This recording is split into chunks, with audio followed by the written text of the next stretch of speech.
ಎಲ್ಲಾಯ್ತು ನಿನ್ನೆ ಶ್ರಿಯಃಪತ್ತೆ ನಿತ್ಯಾಗಣಿತ ಗುಣಮಾಣಿಕ್ಯ ವಿಶದ ಪ್ರಭಾ ಜಾಲೋಲ್ಲಾಸೋಪಹತ ಸಕಲಾಮಧ್ಯ ತಮಸೇ ಜಗಜ್ಜನ್ಮಸ್ಥೇಮ ಪ್ರಳಯರಚನಾ ಶೈಲವಪುಷೇ ನಮೋ ಶೇಷಾಮ್ನಾಯ ಸ್ಮೃತಿಹೃದಯ ದೀಪ್ತಾಯ ಹರಯೇ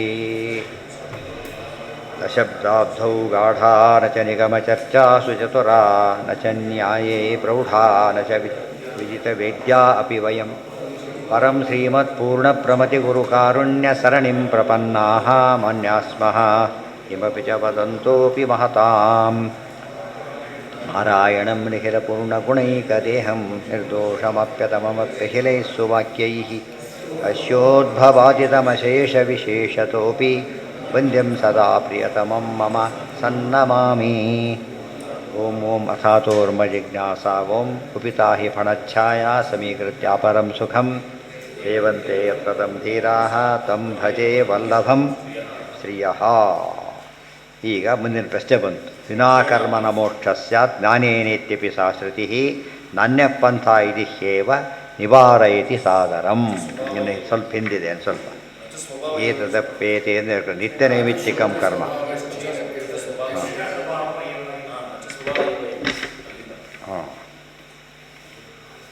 ಅಥೋ ವಿಷ್ಣುಪರಿಜ್ಞಾನಾದೇವ ಸೊ ಅಮೃತಸ್ಯ ಅಭಯಶೇಷೋ ಮರ್ತ್ಯಮನ್ನಂ ತದತ್ಯಗಾತ್. ಅದನ್ನು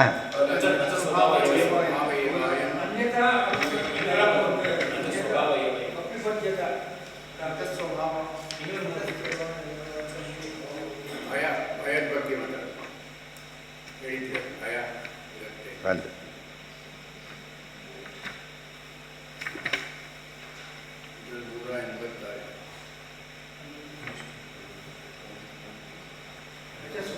ಎಲ್ಲ ಹಿಂದೋಯ್ತು. ಇಲ್ಲಿ ಮಡಿಸಿತ್ತಲ್ಲ ಸರಿಯಾಗಿಲ್ಲಿ. ಈ ಪುಸ್ತಕ ಯಾರ ಹತ್ರ ಇಲ್ವಾ? ಎಲ್ಲಿದೆಯಾ? ಸರಿ. ಪರಾಪೂರ್ವೇಶಾಂ ಶೃಣ್ವೇ ವೀರ ಆಗಿತ್ತಲ್ಲ, ಪರಾಪೂರ್ವೇಶಾಮ್ ಆಗಿತ್ತು, ತಂಭೂತಿ ರೀತಿ ಆಗಿತ್ತು, ಇವೆಲ್ಲ ಆಗಿತ್ತು. ಮಹಾತ್ಮಾನಸ್ತು ಮಾಂ ಪಾರ್ಥ ದ್ವಿಧೋಭೂತ ಸರ್ಗ. ಸರಿ. ಅನಾದಿ ವಿಶೇಷೋ ಸಾಂಪ್ರತಂ ಕಥಮೇವ ಸಹ ಯದೃಷ್ಟಾತ್ ಆಕಸ್ಮಿಕೋ ವಿಶೇಷೇ ದೃಷ್ಟೇ ಕ್ವಚಿದಿಶ್ಯತೆ ಅದೃಷ್ಟಾದೇವ ಚಾದೃಷ್ಟಂ ಸಮ್ಮುಗ್ಧಂ ದರ್ಶನಂ ಕ್ವಚಿತ್ ನಿರ್ದೋಷಮೇವ ತಂ ಬ್ರಹ್ಮ ತದರ್ಶಾಶೇಷರೂಪಿಣೋ. ಇವಾಗ ಭಾರಿ ಮುಂದೆ ಹೋಗಿದೆ. ಗಾತೃಜ್ಞೇಯ ಈ ಸಿಕ್ತು ಬಿಡಿ.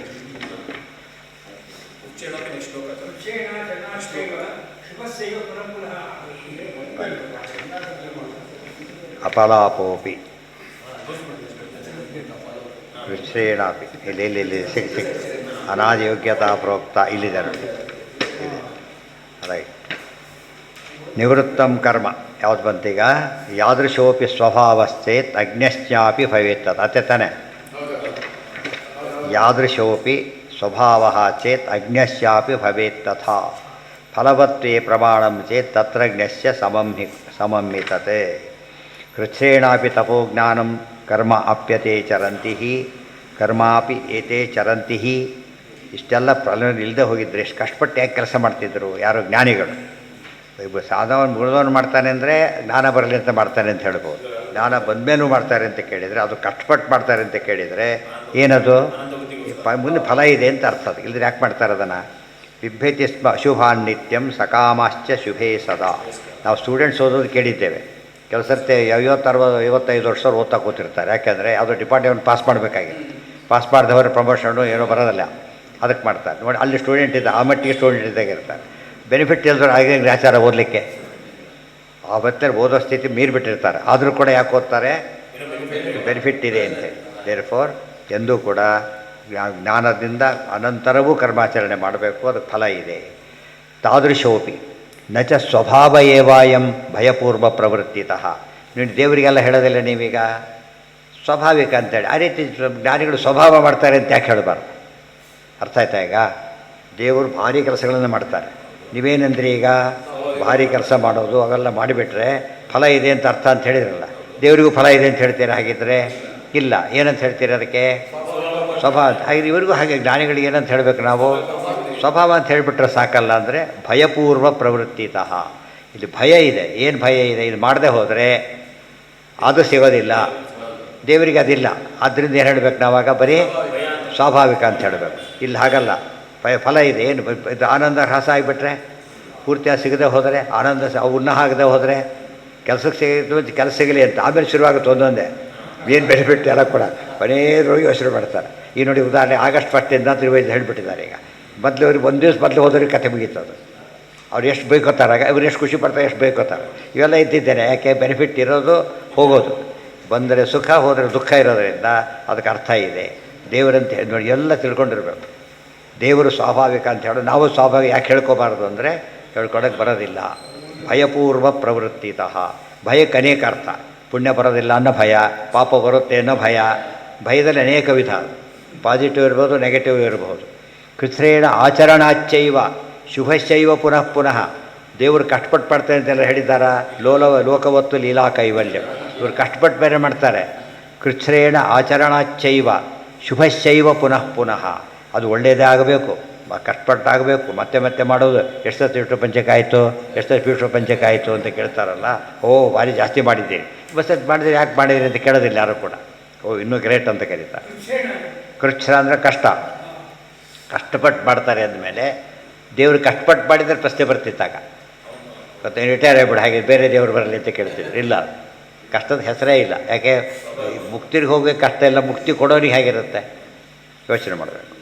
ತಾದೃಶೋಪಿ ಸ್ವಭಾವಸ್ಥೆ ತಜ್ಞಶ್ಯಾಪಿ ಭವೇತ್ತತ. ಅದು ಒಂಥರ ಸ್ವಭಾವ ಅಂತ ಹೇಳ್ತೀರಿ ಅಂತ ಕೇಳಿದರೆ ಅದು ಒಂದು ಸ್ವಭಾವನೇ. ಅವ್ರು ಯಾರು ಬಿದ್ದ ಸೈಕಲ್ನಿಂದ ಎತ್ತಲಕ್ಕೆ ಹೋದ್ರೆ ಎತ್ತಬೇಡಿ, ನಾನು ಇಳಿಯೋದೇ ಹಾಗೆ ಅಂತ ಏನು ಹೇಳ್ತೀರಿ ಅದಕ್ಕೆ? ಕೈ ಕಾಲು ಮಾಡ್ಕೊಂಡ್ರು ಅದೇ ಸ್ಟೈಲ್ ಅಂದರೆ ಅರ್ಥ ಏನು ಅದಕ್ಕೆ?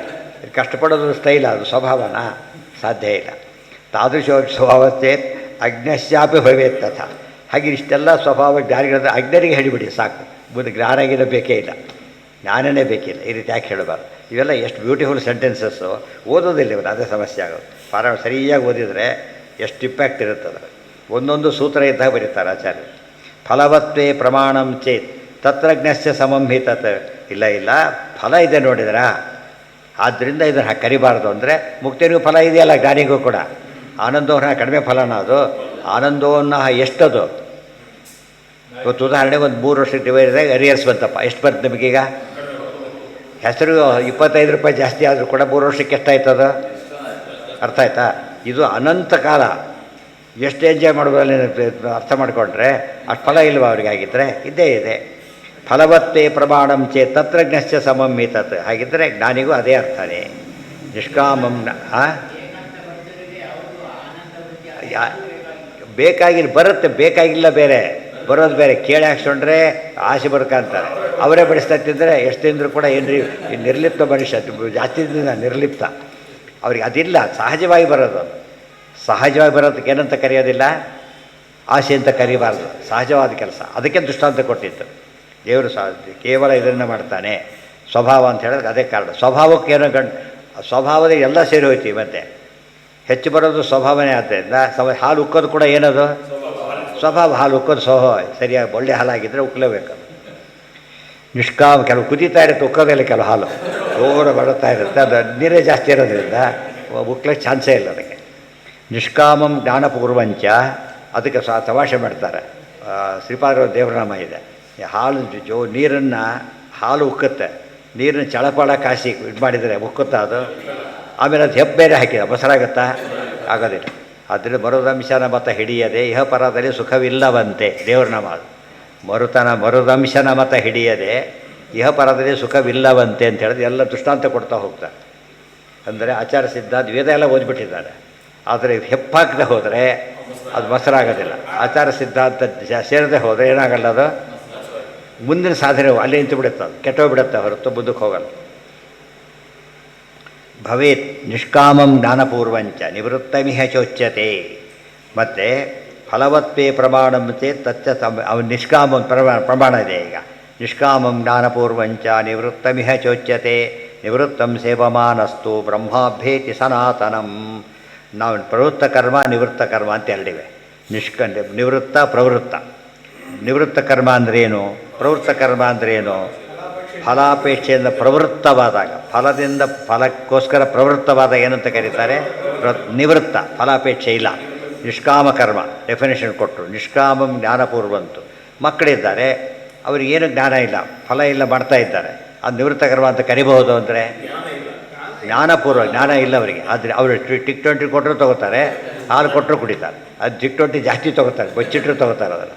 ಅದರಿಂದ ಏನಿಲ್ಲ, ಜ್ಞಾನ ಇಲ್ಲ. ಸೊ ಜ್ಞಾನ ಇರಬೇಕು, ಫಲಾಪೇಕ್ಷೆ ಇರಬಾರ್ದು. ನೀವು ಕೋಮಾದಲ್ಲಿದ್ದವನು ಏನಪ್ಪ ಏನು ಎಂಜಾಯ್ ಮಾಡ್ತಾನೆ ಅಂತ ಯಾರು ಹೇಳ್ತಾರ? ನೋಡಿ, ಅಯ್ಯೋ ಪಾಪ ಅಂದ್ಬಿಡ್ತಾರೆ ಫಸ್ಟ್. ಅತ್ತ ಜ್ಞಾನ ಇಲ್ಲ ಅವನಿಗೆ. ನಿವೃತ್ತಮಿಹ ಚೋಚ್ಯತೆ ನಿವೃತ್ತಂ ಸೇವಮಾನಸ್ತು. ಸೇವಮಾನ ಅಂತ ಯಾತ ಕರೆದ್ರು? ಕಂಟಿನ್ಯೂಟಿ ಇದ್ದಾಗ ಸೇವೆ ಅಂತ ಕರೀತಾರೆ. ಒಂದೇ ಸಾಲ ಕಂಟಿನ್ಯೂಟಿ ಒಂದು ಬೇಕು ಅದಕ್ಕೆ. ಸೇವಮಾನ ನೀವು ಪೂರ್ತಿ ಏನು ಮಾಡ್ತಾರೆ, ಏನೇ ಕೊಟ್ಟರು ಫಲ ಇಲ್ಲ ಅಷ್ಟೇ. ವ್ರತ ಭಂಗ ಆಗಬಾರ್ದಲ್ಲ, ಹಾಗೆ ನಿವೃತ್ತ ಕರ್ಮ ವ್ರತ ಅದು ಭಂಗ ಆಗದೆ ಇರಬೇಕಾದ್ರೆ ಸೇವಮಾನಸ್ತು ಬ್ರಹ್ಮ ಅಭ್ಯೇತಿ ಸನಾತನ. ಸನಾತನ ಬ್ರಹ್ಮ ಅಂದರೆ ಪರಮಾತ್ಮ, ಆತನ ಹತ್ರ ಹೋಗ್ತಾನೆ ಅಂತ ಹೇಳಿದ್ದಾರೆ. ಸೊ ಇದು ಸ್ಪೆಷಲ್ ಫಲ ಇದೆ, ತಗೋತಾರೆ ಅದನ್ನು. ಅದು ಕೂಡ ಹೇಗೆ? ಶುಭೇನ ಆನಂದ ವೃದ್ಧಿ ಸ್ಯಾತ್, ಹ್ರಾಸಶ್ಚೈವ ಅಶುಭೇನ ಹಿ ಜ್ಞಾನಿನೋಪಿ ಯತಸ್ತೇನ ಕರ್ತವ್ಯಂ ಶುಭಮೇವತೆ. ಒಂದೊಂದು ಸುಭಾಷಿತಗಳು ಇಷ್ಟೇ ಓದಿಬಿಟ್ರೆ ಸಾಕು. ಶುಭೇನ ಆನಂದ ವೃದ್ಧಿ ಸ್ಯಾತ್, ಶುಭ ಕರ್ಮ ಮಾಡ್ತಾನೆ. ನೋಡ್ತಾರೆ ಫಸ್ಟ್ ಡ್ರೈವರ್ ಇನ್ಸೆಂಟಿವ್ ಕೊಟ್ಟರು, ಒಂದು ಆ್ಯಕ್ಸಿಡೆಂಟ್ ಮಾಡಿಲ್ಲ, ಗೊತ್ತಾಯ್ತಾ? ಕೊಟ್ಟರು. ಅದು ಯಾತಕ್ಕೆ? ಖುಷಿ ಆಯ್ತು ಕೊಟ್ಟಿದ್ದಕ್ಕೆ. ಆ ಥರ ದೇವರು ಕೊಡ್ತಾನೆ. ಶುಭೇನ ಆನಂದ ವೃದ್ಧಿ ಸ್ಯಾತ್ ವೃದ್ಧಿ. ಆಮೇಲೆ ಬ್ರಹ್ಮ ಹ್ರಾಸಶ್ಚೈವ ಅಶುಭೇನ ಹಿ, ಅಶುಭ ಕರ್ಮ ಮಾಡಿದರೆ ಏನಾಗುತ್ತೆ? ಹ್ರಾಸ ಆಗುತ್ತೆ. ಜ್ಞಾನಿನೋಪಿ ಯತಸ್ತೇನ ಕರ್ತವ್ಯಂ ಶುಭಮೇ. ಜ್ಞಾನಿಗಳಿಗೆ ಹೇಳಿದ ಮಾತಿದು. ಆದ್ದರಿಂದ ಏನು ಮಾಡಬೇಕು? ಯಾವಾಗಲೂ ಕೂಡ ಶುಭಮೇವ ಹಿ ತೈಹಿ ಕರ್ತವ್ಯ. ಶುಭ ಕರ್ಮನೇ ಮಾಡಬೇಕೆ ಹೊರತು ಏನು ಮಾಡಿಕೊಡೋದು? ಏನು ಇನ್ಸೆಂಟಿವ್ ಇಲ್ಲ. ಆಯಿತು, ಸುಮ್ಮನೆ ಕರ್ಮನೇ ಮಾಡಿದ, ಯೋಚನೆ ಇಲ್ಲ. ಇನ್ಸೆಂಟಿವ್ ಇದೆ, ಮತ್ತೆ ಯೋಚನೆ ಇಲ್ಲ. ಕೆಲಸಕ್ಕೇನೋ ಮಾಡ್ಕೊಂಡಿರೋದಿಲ್ಲ, ಖುಷಿಯಿಂದ ಇದ್ದ. ಆಮೇಲೆ ಮಾಡ್ಕೋಬೇಕಂತ ರೂಲ್ ಮಾಡಿಬಿಟ್ರು. ಈ ಮಾಡೋಕ್ಕೆ ಸಾಧ್ಯ ಇಲ್ಲ. ಹಾಗಾಗಿಬಿಡೋದು. ಒಳ್ಳೇದು ಮಾಡಿದರೆ ಕೆಟ್ಟ ಅನ್ನೋ ಭಾವನೆ ಬರೋದೇ ಇಲ್ಲ. ಕೆಟ್ಟದ್ದು ಒಂದು ಸರಿ ತಪ್ಪು ಮಾಡಿದ್ರು ಕೂಡ ಅದು ಈಗ ಕಾಣಿಸ್ತೇ ಹೋದರೆ ಏನಾಗ್ಬೋದು? ಆಗ ಮಾಡಬೇಕಾಗಿತ್ತು, ನೋಡಿ ಎಂಥ ಕೆಲಸ ಮಾಡಿದೆ, ಬಿಟ್ಟೋಯ್ತು ಅಂದ್ಬಿಡ್ತಾರೆ. ಎಷ್ಟೋ ದಿನಕ್ಕೆ ಹಾಗಾಯಿತು. ಅದೆಲ್ಲ ನಿಮ್ಗೆ ಹೇಳಿದ್ರೆ ಅರ್ಥ ಇದು ಗೊತ್ತಾಗಲ್ಲ. ಪ್ರಿನ್ಸಿಪಾಲ್ ಪ್ರಮೋಷನ್ ಕೊಡಬೇಕಾದ್ರೆ ಅವ್ರು ಇದನ್ನು ಮಾಡಿದ್ರು. ಜನರಲ್ಲ ಒಂದು ಹೈಯರ್ ಅಕೌಂಟ್ ಇದಿಲ್ಲ, ಎಲ್ಲ ಪರೀಕ್ಷೆ ಮಾಡಬೇಕು. ಕೆಲವು ಮಾಡದೇ ಇದ್ದವ್ರು ಸುಮ್ಮನೆ ಅವ ಬದಲಿದ್ದಿಲ್ಲ, ಅದು ಬಿಟ್ಟುಬಿಟ್ಟಿದ್ರು. ಆಮೇಲೆ ನೋಡ್ತಾರೆ ಈ ಮಾಡಾಗಿಲ್ಲ, ಮಾಡಿದವರು ಕೊಡ್ತೀವಿ ಅಂತ ಹೇಳಿದ್ರಿಂದ ಈ ಮಾಡಾಗಿಲ್ಲ. ಇವ್ರು ಮಾಡೋವತ್ತು 2 ವರ್ಷ ರಿಟೈರ್ ಆಗಿ ಹೋಗ್ಬಿಡ್ತಾರೆ ಅಷ್ಟೊತ್ತಿಗೆ. ಇಂಥ ಸ್ಥಿತಿ ಬರುತ್ತೆ. ಆದರೆ ಒಳ್ಳೇದು ಮಾಡಿದರೆ ಕೆಡಕಿಲ್ಲ, ಒಳ್ಳೇದು ಮಾಡಿ ಹೆಚ್ಚಾಕಿದ್ರೆ ಪ್ರಾಬ್ಲಮ್ ಇಲ್ಲ. ಆದರೆ ಕೆಟ್ಟದ್ದು ಲೋಪ ಇದ್ದರೆ ಭಾರಿ ದೋಷ ಇರೋದ್ರಿಂದ ಅದು ಎಂದೂ ಕೂಡ ಏನಾಗೋದಿಲ್ಲ. ಅದಕ್ಕೆ 108 ಯಾತಕ್ಕೆ ಬಂತು ಗೊತ್ತಾ? 100 ಸಾಕು. ಸ್ವಲ್ಪ ಹೆಚ್ಚು ಕಡಿಮೆ 8 ಜಾಸ್ತಿ ಸೇರಿಸ್ಬಿಟ್ಟು ಏನಾಗುತ್ತೆ ಅಲ್ಲಿಗೆ? ಸ್ವಲ್ಪ ಸಣ್ಣ ಪುಟ್ಟಲ್ಲಿ ಅಕ್ಷರ ತಪ್ಪೇ ಬಿಡುತ್ತೆ ಅಂತ ಹೇಳ್ತಾರೆ. ಹಾಗೆ ಅದು 108ಗೆ ಬೇರೆ ಅರ್ಥ ಇದೆ, ಇಲ್ಲ ಅಂತಲ್ಲ. ಇದು ಒಂದು ಕಾರಣ. ಜ್ಞಾನಿನೋಪಿ ಯತಸ್ತೇನ ಕರ್ತವ್ಯಂ ಶುಭಮೇವ ತೈಹಿ ಉಪಾಸ್ತೆ ಸ ಯ ಆತ್ಮಾನಂ ಕ್ಷೀಯತೇನಾಸ್ಯ ಕರ್ಮಹಿ ತಸ್ಮಾತ್ ಅಸ್ಮಾದ್ದೇವ ಆತ್ಮನೋ ಯದ್ಯತ್ ಕಾಮಯೇ ಸೃಜತೆ ಚ ತತ್. ಉಪಾಸ್ತೆ ಸ ಆತ್ಮಾನಂ ಕ್ಷೀಯತೆ ನ ಅಸ್ಯ ಕರ್ಮಹಿ. ಯಾರು ಪರಮಾತ್ಮನ ಹೀಗೆ ಆರಾಧನೆ ಮಾಡ್ತಾರಲ್ಲ ಅವ್ರಿಗೇನಾಗೋದಿಲ್ಲ? ಇಷ್ಟೊತ್ತು ಹೇಳ್ತಾರೆ ಕರ್ಮ ಕ್ಷಯ ಆಗೋದಿಲ್ಲ ಅಂದ್ಬಿಟ್ರು. ನಮ್ಗೆ ಇಷ್ಟೊತ್ತು ಕರ್ಮಕ್ಷಯ ಆಗಲಿ ಅಂತ ಹೋದರೆ ಯಾರು ಹೇಳಿದ್ದೇನೋ ಅವರು? ಕರ್ಮಕ್ಷಯ ಆಗೋದಿಲ್ಲ. ಕರ್ಮಕ್ಷಯ ಆದರೆ ಶುಭ ಕರ್ಮಕ್ಷಯ ಆಗೋದಿಲ್ಲ. ಅಡ್ವಾಂಟೇಜ್ ಇದೆ ಅಂತ ಅರ್ಥ. ಪಾಂಡವರು ಮಹಾಜ್ಞಾನಿಗಳು, ರಾಜಸೂಯಾಗ ಮಾಡ್ತಾರೆ. ಅದು ರಾಜಸೂಯಾಗ ಮಾಡಿದ ಭೀಮಸೇನ ದೇವರಿಗೆ ಬ್ರಹ್ಮಪತಿ ಬಂತು, ಉಳಿದವರಿಗೆ ಶ್ರೇಷ್ಠತೆ ಬಂತು. ಆದ್ದರಿಂದ ಎಂದೂ ವ್ಯರ್ಥ ಆಗೋದಿಲ್ಲ. ಅಕಸ್ಮಾದ್ದೇವ ಆತ್ಮಾನೋ ಯದ್ಯತ್ ಕಾಮಯತೆ ಸೃಜತೆ ತತ್ ಅಸ್ಮಾದ್ದೇವ ಆತ್ಮನಃ ಯದ್ ಸ್ಯಾತ್ ಯದ್ಯತ್ ಕಾಮಯತ್ ಸೃಜತೆ ಚ ತತ್. ಏನೇನು ಬೇಕೋ ಅದನ್ನು ಮಾಡ್ಕೊತಾನೆ. ಅವಿದ್ವಾನ್ ಬಹುಕರ್ಮಾಪಿ ಅಂತವತ್ ಫಲಮಾಪ್ನುಯ. ಇದೆಲ್ಲ ಭಗವದ್ಗೀತಾ ಭಾಷೆ ಇದೆ. ಅಲ್ಲೇನಿದೆ, ಏನಿದೆ ಹೇಳಿ ನೋಡೋಣ. ಭಗವದ್ಗೀತಾ ಗೀತೆಯಲ್ಲಿ ಇದೇ ಶ್ಲೋಕ ಬಂದಿದೆ, ಇದೇ ರೀತಿಯ ಶ್ಲೋಕ ಇದೆ. ಅಂತವತ್ತು ಫಲಂ ತೇಷಾಂ ತದ್ಭವತ್ ಅಲ್ಪಮೇಧಸಾಂ ಅಂತಿದೆ. ಅದೇಕೆ ಅರ್ಥ ಇವಾಗ ಸೇರಿಸ್ಬಿಟ್ರೆ ಅದು ಕರೆಕ್ಟಾಗಿ ಮೀನಿಂಗ್ ಇದು. ಏನದು ಅಲ್ಪಮೇಧಸ ಅಂದರೆ ಏನು? ಕಡಿಮೆ ಜ್ಞಾನಿ, ಅಥವಾ ಅಲ್ಪ ಶಬ್ದಕ್ಕೆ ಇಲ್ಲ ಅಂದರೂ ಆಯಿತು, ಕಡಿಮೆ ಅಂದರೂ ಆಯಿತು. ಅವನು ಮಾಡಿದರೆ ಎಷ್ಟೇ ದೊಡ್ಡ ಕೆಲಸ ಮಾಡಿ, ಬಹುಕರ್ಮ ಭಾರಿ ದೊಡ್ಡ ಕೆಲಸ ಮಾಡಿದ್ದಾನೆ. ಅಂತವತ್ ಫಲಮಾಪ್ನುಯ. ಅಂತವತ್ತು ಅಂದರೆ ಏನು? ಲಿಮಿಟೆಡ್, ಅದು ಕೊನೆ ಇರೋದು. ಲಿಮಿಟೆಡ್ ಫಲ ಬರುತ್ತೆ, ಜಾಸ್ತಿ ಸಿಗೋದಿಲ್ಲ. ಇವನು ಚಿಕ್ಕ ಕೆಲಸ ಮಾಡಿದ್ರು. ಸುಧಾಮ ಕೊಟ್ಟರೆ ಬರೀ ಅವಲಕ್ಕಿ, ಬರೀ ಅವಲಕ್ಕಿ, ಬರೀ ಅವಲಕ್ಕಿ. ಕ್ವಾಲಿಟಿ ಇದು ಕ್ವಾಂಟಿಟಿ ಒಂದೇ. ಅದು ಎಷ್ಟು ಬಂತು ಆತನ ಯೋಚನೆ ಮಾಡಿ. ಯಾಕೆ? ಜ್ಞಾನಿಯಾಗಿ ಕೊಟ್ಟ. ಜ್ಞಾನಿಯಾಗಿ ಕೊಟ್ಟಿದ್ದರಿಂದ ಫಲ ಜಾಸ್ತಿ ಆಗೋಯ್ತು. ದೊಡ್ಡ ಸೈನ್ ಮಾಡ್ತಾನೆ, ಕೋಟ್ಯಂತರ ರೂಪಾಯಿ ವ್ಯವಹಾರ. ಅದಕ್ಕೆ ಕೋರ್ಟ್ ಸೈನ್ ಮಾಡಿದ್ರೆ ಎಷ್ಟು ಬರುತ್ತೆ ಅವನಿಗೆ? ನಡೀತಿದ್ದಿಲ್ಲ ಗಲಾಟೆಗೆ. ಎಷ್ಟು ಬೆಲೆ ಇದೆ ಅದಕ್ಕೆ? ಕೋಟಿಗಟ್ಟಲೆ ಬೆಲೆ ಇದೆ. ಅರ್ಥ ಯಾರು ಆ ಪೊಸಿಷನ್ ಇದ್ದರೆ ಅವನೊಂದು ಪೈಸಾ ಕೊಡೋದಿಲ್ಲ. ಆ ಪೊಸಿಷನ್ ಇದ್ದ ಮಾತ್ರ. ಬಟ್ ಅದು ಮಿಸ್ಯೂಸ್ ಮಾಡ್ಕೊಂಡ್ಬಿಟ್ರೆ ಕತೆ ಮುಗಿ. ಸರಿಯಾಗಿ ಮಾಡಿಕೊಂಡ್ರೆ ಭಾರಿ ಮಹತ್ವ ಇದೆ. ಈ ಗಾಂಭಿಕ ಪೂಜೆಗೆ ಹಾಂ, ಏನು ಯಾವ ದೇವ್ರ ಅಂತಲೂ ಗೊತ್ತಿಲ್ಲ, ಪೂಜೆ ಮಾಡ್ತಾನೆ ಇರ್ತಾರೆ ನಾನು. ಯಾವ ದೇವರು ಗೊತ್ತಿಲ್ಲ, ಏನು ಮಂತ್ರ ಗೊತ್ತಿಲ್ಲ, ಸುಮ್ಮನೆ ಯಾರೋ ಬಂದ ಕಣ್ಣು ಮುಚ್ಕೊಂಡು ಈಗ ಅಂತಿರೋದು ಅಷ್ಟೇ ಹೊರತು ಏನಿಲ್ಲ. ಅದು ಬಂದು ಹೊತ್ತು ತಕ್ಷಣ ಬತ್ತೆ ತೆಗೆದುಬಿಡೋದು. ಅದೆಲ್ಲ ಮೋಸ, ಅದು ಮಾಡೋಂಗಿಲ್ಲ. ಯಾರು ನೋಡ್ತಾರೆ ಬಿಡ್ತಾರೆ ಅಂತ ಏನು ಮಾಡ್ತಾರೋ ಅದಕ್ಕೆ ಬೆಲೆ ಇಲ್ಲ. ನೋಡ್ತಾನೆ ಮಾಡಿ ಇರಬೇಕು, ದೇವರು ನೋಡ್ತಾನೆ, ದೇವ್ರು ಆ ಥರ ಇರಬೇಕು ಹೊರತು ಯಾರೋ ನೋಡಿದರೆ ಏನೂ ಪ್ರಯೋಜನ ಇಲ್ಲ. ಅದರಿಂದ ಅವಿದ್ವಾನ್ ಬಹುಕರ್ಮಾಪಿ ಹಿ ಅಂತವತ್ ಫಲಮಾಪ್ನುಯ. ಅಂತವತ್ ಅಂದರೆ ಕೊನೆ ಇರತಕ್ಕಂತಹ ಫಲವನ್ನು ಪಡೀತಾನೆ. ವಿದ್ವಾನ್ ಅಲ್ಪ ಸೇರಿಸ್ಕೋಬೇಕು, ವಿದ್ವಾನ್ ಅಲ್ಪಕರ್ಮಾಪಿ, ಗೊತ್ತಾಯ್ತಾ? ಅನಂತವತ್ ಅಂತ ಇಲ್ಲದೇ ಇರತಕ್ಕಂಥ ಫಲವನ್ನು, ಕೊನೆಯೇ ಇಲ್ಲ ಅಂತ ಫಲ ಪಡೀತಾನೆ. ಯದೇವ ವಿದ್ಯೆ ತಾತ್ಪರ್ಯ 30ನೇ ಅಧ್ಯಾಯದ ಕೊನೆಗೆ ಒಂದು 8 ಶ್ಲೋಕ ಇದೆ. ಇದೇ ವಿಷಯ ಹೇಳ್ತಾರೆ, ಡಿಟೇಲಾಗಿ ಡಿಸ್ಕಸ್ ಮಾಡಿದ್ದಾರೆ. ಯಾವ ಪ್ರಕರಣ ಗೊತ್ತಾ ಅದು? ಆ ಮುಂಗುಸಿಗೆ ಫಲ ಬಂತಲ್ಲ, ಅತಿಥಿಗೆ ಏನು ಬಂತು, ಪಾದೋದಕದಲ್ಲಿ ತೊಡೆದಕ್ಕೆ ಮೈಯೆಲ್ಲ ಬಂಗಾರ ಆಗಿಬಿಡ್ತು ಒಂದು ಸೈಡು, ಇನ್ನೊಂದು ಸೈಡ್ ಆಗಲಿಲ್ಲ. ಇವರು ರಾಶಿಯಾಗದ ಪೂಜೆಯಲ್ಲಿ ಇದು ಮಾಡೋದಿತ್ತಲ್ಲ, ಕೃಷ್ಣಾರ್ಪಣ ಅಂತ ಕೊಟ್ಟಿದ್ದರೆ ಹೊರಡಾಡ್ತು ಬಂದು, ಏನೂ ಆಗಲೇ ಇಲ್ಲ. ಅದೇನು ಹೇಳ್ತಾಗ ಇದು ಹೋಪ್ಲೆಸ್. ಇದು ಸಾಮಾನ್ಯ ಅತಿಥಿ, ಒಬ್ಬ ಸಾಮಾನ್ಯ ದಂಪತಿಗಳು ಮಾಡಿದ ಪುಣ್ಯ ಕಾರ್ಯಕ್ಕೆ ರಾಶಿಯಾಗ ಈಕ್ವಲ್ ಅಂತ ಬೈದು ಹೋಗ್ಬಿಡುತ್ತೆ ಆ ಕಡೆ, ಗೊತ್ತಾಯ್ತಾ? ಆ್ಯಕ್ಚುಲಿ ಅಲ್ಲ ಅದು. ಆ್ಯಕ್ಚುಲಿ ಪಾಂಡವರು ಯಾಗಕ್ಕೂ ಇದಕ್ಕೆ ಕಂಪೇರ್ ಮಾಡೋಕ್ಕೆ ಬರೋದಿಲ್ಲ. ಎಲ್ಲ ನಂಬರ್ 1 ನಂಬರ್ ಎ ಪ್ಲಸ್ ಎಷ್ಟು ಅಷ್ಟು ಪ್ಲಸ್ ಮಾಡಿದ್ದಾರೆ. ಅವನು ಪಾಪ ಏನಿಲ್ಲ ಅದರಲ್ಲಿ, ತನಗಿದ್ದಷ್ಟು ಚೆನ್ನಾಗಿ ಮಾಡೋದು ಅಷ್ಟೇ. ಯಾವುದು ಉದಾಹರಣೆ ಇಷ್ಟ ಹೇಳೋದಾದರೆ, ಪ್ರೈಮರಿ ಸ್ಕೂಲ್ ರ್ಯಾಂಕನ್ನು ನೀವು ಪಿ ಜಿ ಕ್ಲಾಸಿಗೆ ಕಂಪೇರ್ ಮಾಡೋಕ್ಕಾಗ್ತದ? ಆ ರ್ಯಾಂಕ್ ಅಲ್ಲ ಅಂತ ಹೇಳೋದಿಲ್ಲ. ಅತಿಥಿ ಮಾಡಿ ಪೂಜೆ ಮಾಡಿದ್ದು ಭಾರಿ ಶ್ರೇಷ್ಠನೇ ಆತ ಆ ದಂಪತಿಗಳು. ಇದು ಕಂಪೇರ್ ಮಾಡೋಕ್ಕೆ ಹೋಗಬಾರ್ದು. ಏನು ಮಾಡ್ತದೋ ಇವತ್ತು ಎಷ್ಟೇ ಗ್ರಂಥ ಎಷ್ಟು ಹರಿತಾದ್ರು ಎಷ್ಟೇ ಚೆನ್ನಾಗಿರಲಿ ಸರಬೂರು ಕೊಳಿಸೋಕ್ಕಾಗತ್ತಾ? ಅದರ ಸಾಧ್ಯ ಇಲ್ಲ. ಯಾಕೆ? ಅದ್ರ ಬೇಸಿಸ್ ಮೇಲೆ ಬಂದಿರೋ ಗ್ರಂಥಗಳು ಇವೆಲ್ಲ ಕೂಡ. ಅರ್ಥ ಇಲ್ಲದೆ ಹೋದರೆ ಯಾರು ಏನೂ ಮಾಡೋಕ್ಕಾಗ್ತಿರಲಿಲ್ಲ. ಆ ರೀತಿಯಲ್ಲಿ ಅಣುಭಾಷೆ ಇದೆ, ಒಂದೊಂದು ಅಕ್ಷರ ಅದ್ರ ವ್ಯಾಲ್ಯೂ ಜಾಸ್ತಿ. ಇಡೀ ಸ್ವರೂಪನ ದೊಡ್ಡದಲ್ಲ, ಅಕ್ಷರ ಕೂಡ ಏನಾಗೋದಿಲ್ಲ, ಯಾವುದು ಬಿಟ್ಟು ಮಾಡೋಕ್ಕಾಗಲ್ಲ. ಅದನ್ನು ಅರ್ಥ ಮಾಡ್ಕೊಳ್ಳೋದು ಏನು ಮಾಡಿಬಿಟ್ರು, ಬರೀ ಕ್ವಾಂಟಿಟಿ ವೈಸ್ ನೋಡೋಕ್ಕೆ ಕೊಟ್ಟರೆ ಅರ್ಥ ಇಲ್ಲ. ಯದೇವ ವಿದ್ಯೆಯಾ ಕುರ್ಯಾತ್ ತದೇವ ಹಿ ಅತಿವೀರ್ಯವತ್ ಇತ್ಯಾದಿ ವಾಕ್ಯ ಸಾಮರ್ಥ್ಯ ತಾರತಮ್ಯಂ ಮುಕ್ತಿಗಂ. ಅದು ಮುಕ್ತಿಯಲ್ಲಿ ತಾರತಮ್ಯ ಒಪ್ಪಲೇಬೇಕು.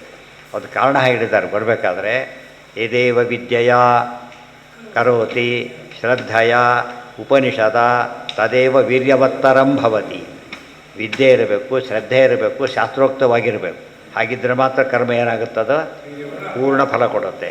ಆಜ್ಞೆ ಅಲ್ಲೇ ಹೋಯ್ತು, ಜ್ಞಾನನೇ ಇಲ್ಲ, ಕಥೆ ಮುಗೀತು. ಶ್ರದ್ಧೆ ಮೊದಲೇ ಇಲ್ಲ. ಕಾಮೆಂಟ್ರಿ ಕೇಳ್ತಾ ದೇವ್ರ ಪೂಜೆ ಮಾಡ್ತೀವಿ, ಏನು ಮಾಡ್ಬೋದು ಅವನು? ಪವಮಾನ ಹೋಮ ಕಾಮೆಂಟ್ರಿ ಕೇಳ್ತಾ ಮಾಡ್ತಿದ್ದಾನೆ. ಇದು ಸ್ವಾಹ ಔಟ್ ಆತ ಸ್ವಾಹ ಇಲ್ಲ ಅಲ್ಲಿ ಔಟ್ ಆತ ಕೇಳೋದು. ಇದು ಆ್ಯಕ್ಚುಲಿ ನಡೀತಿರೋದು ಅದೆಲ್ಲ ಕೂಡ. ಎಡಗೈಲಿ ಕಾಫಿ ಲೋಟ, ಬಲಗೈಲಿ ಹೋಗು. ಅದು ಇದೆಲ್ಲ ಇಂಥ ಅದು ಬಿಡೋದವ್ರಿಗೆ ಅದೋ ಒಂದು ಫ್ಯಾಷನ್ ಅಂತ ತಿಳ್ಕೊಂಡು ಮಾಡೋದು ಮೋಸ ಮಾಡ್ತಾರೆ ಜನಗಳಿಗೆ. ಆಗಬಾರ್ದು. ಡೀಸೆನ್ಸಿ ಇರಬೇಕು ಅದರಲ್ಲಿ.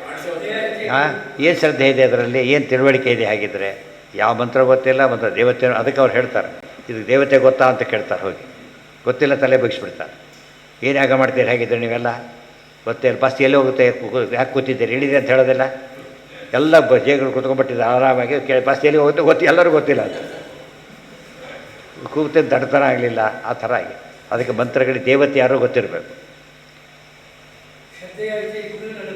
ಆ ಶ್ರದ್ಧಾ ಶಬ್ದಕ್ಕೇನೆ 17ನೇ ಅಧ್ಯಾಯ ಪೂರ್ತಿ ಅರ್ಥ. ತ್ರಿವಿಧಾ ಭವತಿ ಶ್ರದ್ಧಾ ಅದು ಅದೆಲ್ಲ ಶುರುವಾಗಿದ್ದು ಆದರೆ ಶ್ರದ್ಧೆ ಏನೋ ಒಂದು ಶ್ರದ್ಧೆ ಇರುತ್ತೆ. ಅವ್ನು ಏನು ಮಾಡ್ತೀರಿ ಅದಕ್ಕೆ? ಈಗ ಕಾಮೆಂಟ್ರಿ ಕೇಳೋ ಶ್ರದ್ಧೆ ಇದೆ ಅವನಿಗೆ, ಇದು ಈ ಶ್ರದ್ಧೆ ಇಲ್ಲ. ಶ್ರದ್ಧೆ ಅಂತಿದೆ ಅವನಿಗೆ, ಹೋದಲ್ಲ. ಅದೇ ಆ ಶ್ರದ್ಧೆ ಉಪಯೋಗ ಬರೋದಿಲ್ಲ. ಯಾವ ಕೆಲಸ ಮಾಡ್ತಾನೋ ಅದ್ರ ಬಗ್ಗೆ ಇರಬೇಕು, ಯಾರ ಬಗ್ಗೆ ಮಾಡ್ತಾನೋ ಅವ್ರ ಬಗ್ಗೆ ಇರಬೇಕು. ಅವ್ನು ಕನ್ಸರ್ನ್ ತರಬೇಕು ಅಂತೇಳಿ ಬಿಡೋದಿಲ್ಲ, ಹೇಳಿ ಮಾಡಿಕೊಂಡೇ ಬರ್ತಾನೆ ಕೆಲಸ. ಉಳಿದ್ರೆ ಹೋದೇ ಬಂದೇ ಇಲ್ಲ ಅಂದ್ಬಿಡ್ತಾನೆ ಅಷ್ಟೇ. ಅವ್ನಿಗೇನು ಬೇಕಾಗಿ ಬಿಲ್ಲ ಬರಲ್ಲ ಅಂದ್ಬಿಡ್ತಾನೆ ಅಷ್ಟೇ. ಯಾಕೆ? ಅವ್ನಿಗೆ ಹೋಗಿ ಕೆಲಸ ಮುಗಿತಾರೆ. ಇವ್ರು ಹಾಗಲ್ಲ, ಕೆಲಸ ಆಗಿಲ್ಲ ಮಾಡೇ ಹೋಗ್ತೀನಿ. ಆ ಛಲ ಇದೆ ಅವನಿಗೆ. ಅವೆಲ್ಲ ಮತ್ತೆ ಕೇಳಬಾರ್ದು. ಅದಲ್ಲ ದೇವರ ಗುರುವಂದ್ರೆ ವರಾದಿ ಕರ್ಮ ಸ್ವರೂಪ ಅವೆಲ್ಲ ನೂರಾರಿದೆ. ಅದೆಲ್ಲ ಇರಲೇಬೇಕು. ಜೊತೆಗೆ ಇದಿರಬೇಕು. ಆ ಸಮಯಕ್ಕೆ ಏನು ಬೇಕೋ ಅದು ಬೇಕು. ಕೆಲವು ವಾದ ಮಾಡ್ತಿರ್ತಾರೆ, ಅಲ್ಲಯ್ಯ ಅಡುಗೆ ಕೆಡಿಸಿಬಿಟ್ಟು ಅಂತ ಕೇಳಿ, ನಿನ್ನೆ ಚೆನ್ನಾಗಿ ಮಾಡಿದ್ದೀರಾ ಅಂತ ಕೇಳಿ. ಅಲ್ಲ, ಇವತ್ತು ಕೆಡಿಸಿದ್ದು ನಿನ್ನೆ ಚೆನ್ನಾಗಿ ಮಾಡಿಲ್ಲ ಅಂತ ಹೇಳ್ತಾ ಇಲ್ಲ. ಇವತ್ತು ಆಕ್ಸಿಡೆಂಟ್ ಮಾಡ್ದ, ಇಷ್ಟಿಷ್ಟು ಮಾಡಿದ್ನಾ ಅಂತ ಕೇಳಿದರೆ, ಅಲ್ಲ ಈಗ ಮಾಡಿ ಸತ್ತೋಗಿದ್ದಾರಲ್ಲ ಅದಕ್ಕೇನು ಹೇಳ್ತೀಯ ಈಗ? ಅದು ಕೆಲವು ಪತ್ರಗಳು ಹೇಗೆ ಗೊತ್ತಾ, ಕೆಲವು ಇಷ್ಟಿಷ್ಟು ಮಾಡಿ ಇವತ್ತು ಮಾಡಿದ್ರೆ ತಪ್ಪಲ್ಲ, ಕೆಲವು ಹಾಗಲ್ಲ, ಇಷ್ಟಿಷ್ಟು ಮಾಡಿದ್ದು ಕೌಂಟ್ ಆಗಲ್ಲ. ಅಲ್ಲಿ ಅವತ್ತು ಮಾಡಿದ ತಪ್ಪೇ ಕೌಂಟ್ ಆಗಲ್ಲ. ಅದಕ್ಕೆ ಒಂದೇ ರೀತಿ ಹೋಲಿಸ್ಬಾರ್ದು ಎಲ್ಲದನ್ನು. ಕೆಲವು ಹಾಗಲ್ಲ, ಇಂಪ್ರೂವ್ಮೆಂಟ್. ಮೊದಲು ತಪ್ಪು ಬರ್ತಿದೆ, ಸರಿ ಮೊದಲು ಕೊಲೆ ಮಾಡೋದಿಲ್ಲ ಅಂತ ಇದಾಗ್ಬಿಡ್ತಾರ. ಮೊದಲು ಮಾಡಿ ಆಗಿದೆ ಅವನಿಗೆ ಆಗಲೇ.